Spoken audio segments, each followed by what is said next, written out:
Bonjour et bienvenue dans votre revue de presse de ce vendredi 3 août 2018. Les sujets de société tentent de reléguer la politique au second plan dans la livraison de vendredi de la presse quotidienne. Les journaux revenant largement sur la cérémonie de remise des prix aux lauréats du concours général tenu la veille.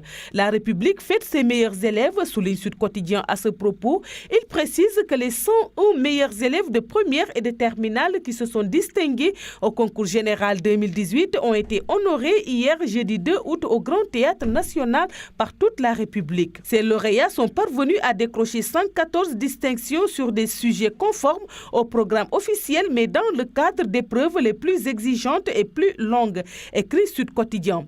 Ils ont été récompensés par des enveloppes conséquentes, des bourses d'études, des bourses et autres cadeaux, poursuit le journal selon lequel le président de la République leur a demandé de garder à l'esprit le culte de l'excellence. À cette occasion, Macky Sall a également fait part de son ambition de numériser davantage l'école sénégalaise, selon la formule du quotidien Enquête, en surfant sur un contexte de dématérialisation progressive des techniques d'enseignement.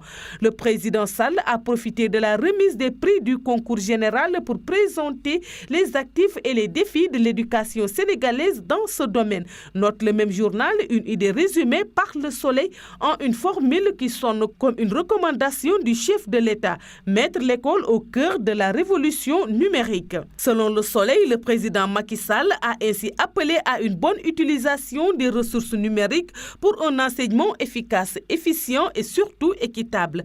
À l'image de tous les pays en développement qui ont emprunté ce chemin, le Sénégal veut aussi moderniser son école, ce qui doit passer par la mise en place de ressources numériques dans le secteur de l'éducation, relève le quotidien LAS.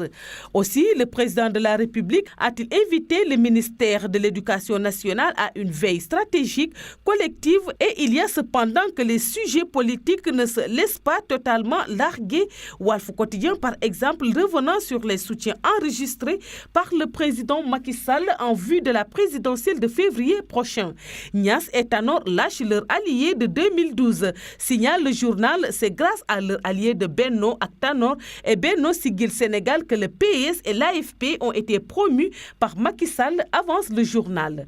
Selon ce même journal, quelques 300 militants de l'Alliance pour la République APR sont attendus à cette audience dont le but serait de porter les doléances des populations des 10 communes du département de Matam. Chacune sera représentée par 30 personnes et autres, au moins 3 orateurs face au chef de l'État.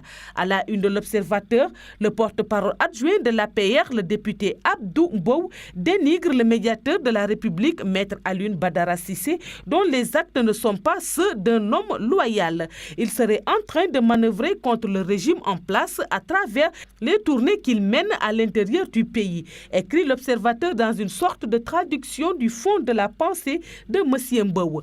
Tribune parle des intérêts étrangers dominants au Sénégal, se demande si les différents présidents sénégalais de Senghor à Macky Sall, en passant par Abdou Diouf et Abdoulaye Wade, ont véritablement les mains libres. C'est tout pour la revue de presse parvenue à la rédaction du groupe Média du Sud. Merci et bonne lecture à tous.